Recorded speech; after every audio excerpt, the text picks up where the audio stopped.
So, nag-request akong amo guys, mao daw niya among ipaniud to. So, gusto nila Filipino style na food. So, naapo dari Pancit Canton, di ba? Sa UFC, Bakenman. So, mao ni lunch kami guys. Pancit gisado at saka ito. Oven. Dako kay ni guys. Banak man siguro ni sa tuan ni. So, mag-start na ko ani guys. So, butaan na ako siya asin. More asin lang para manuot ang ano niya sa sulod.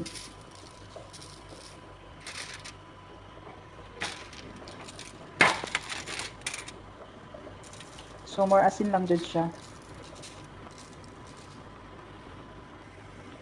Natakpan na ako siya foil guys.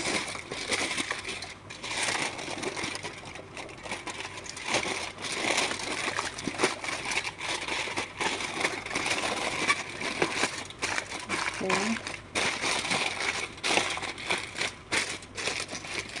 So, ganyan lang.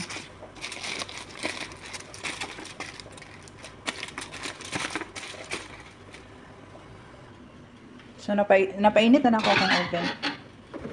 So, isa lang na lang siya. Siguro mga 1.5 hour, okay na yan siya. O, mauna po niya ang Pancit Canton nila guys. So, money request nila. Good karon. Mali gusto lang ka. So, thank you for watching. Bye!